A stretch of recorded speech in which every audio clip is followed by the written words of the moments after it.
최근 코비드19 바이러스에 대한 직접 연구가 시작되면서 역학적으로 중요한 높은 전염력의 원인과 전염 경로를 구체적으로 알 수 있는 정보가 밝혀졌습니다. 결론적으로 말하자면 4일째부터 바이러스 숫자가 정점으로 사스의 최대 1400배로 주로 기도 상부 조직에서 바이러스 복제가 가장 활발하였고 5일 이후에 점차 감소하였고 10일 후 감염력이 사라져 조건부 퇴원이 가능하며 회복 후에도 2주간 바이러스가 존재하므로 회복 후에도 집에서 자가격리해야 하는 것으로 알려져 있습니다. 즉 코로나 감염증의 놀라운 전파력의 비밀은 감염 초기 엄청난 바이러스 배출에 있는 것으로 드러났습니다. 가벼운 감기 증상을 보일 때 바이러스 복제가 가장 활발해 전염력이 최고조에 이르며 시간이 지날수록 전염력은 떨어진다는 연구 결과가 나왔습니다.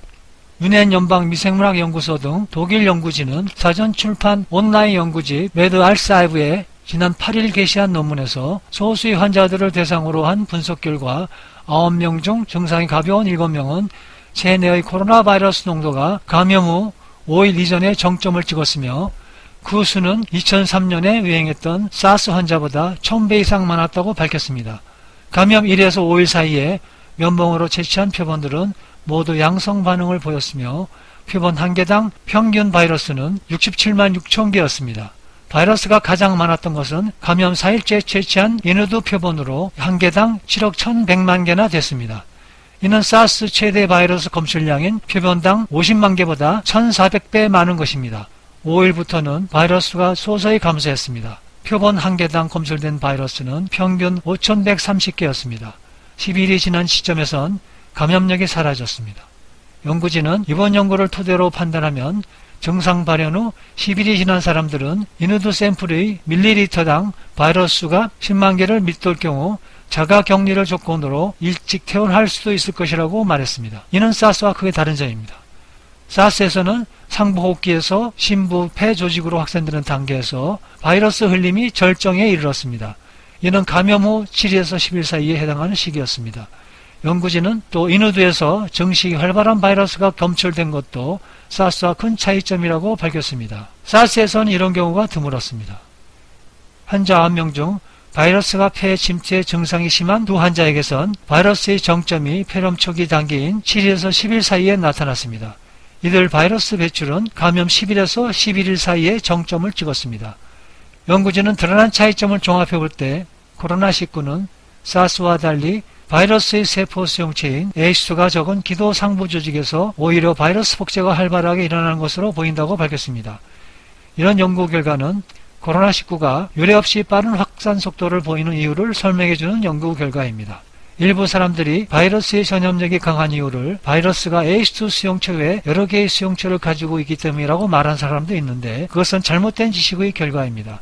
전염력이 강한 이유는 상기도의 바이러스 증식이 사스 때보다 대략 1000배 이상 많은 결과이고 이 바이러스가 사스보다 다기능 장기 기전을 일으키는 원인으로는 사스보다 ACE2 수용체 외에 많은 수용체를 가질 수 있다는 가능성이 있기 때문이고 이 수용체를 매개로 심장, 신장, 고환, 장, 위장, 뇌, 간 등 다양한 장기에 확산되어 중증으로 넘어가게 되는 것으로 볼 수 있습니다.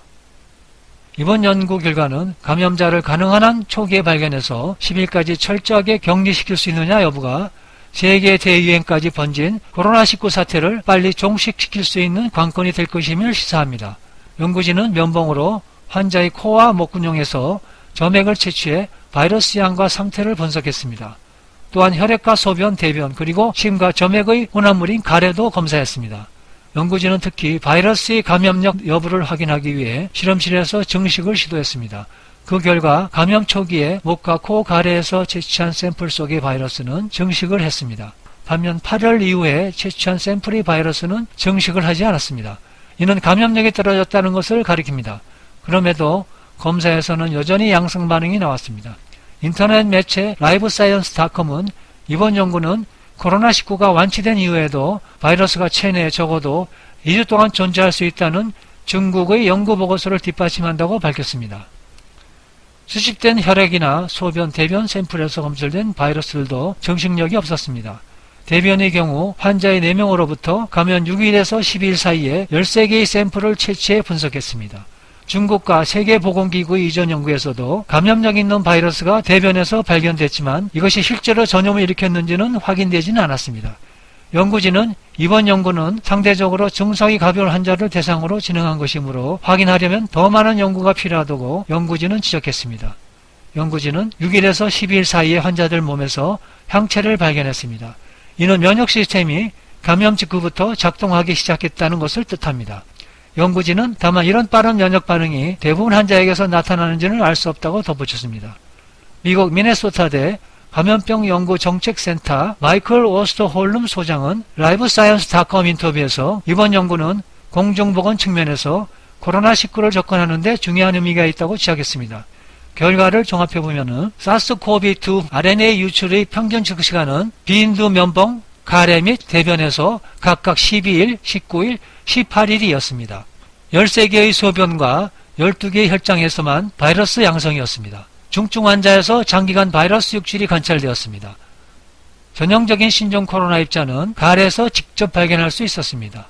항뉴클레오시드 단백질 IgM은 7일 내에 시작하여 28일의 양성 비율이 정점에 이르렀으며 IgG의 경우 10일 및 49일에 질병 발생 후 양성이 나타났습니다.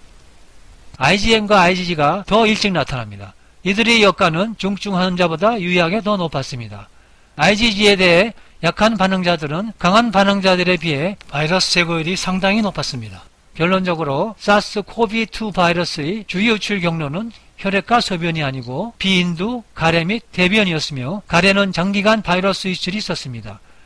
증상인 기침은 임상호흡기 및 분변 표본에서 바이러스 유출과 일치되는 것으로 보입니다. 더 강한 항체 반응은 지연된 바이러스 제거 및 질병 중증도와 연관이 있었습니다.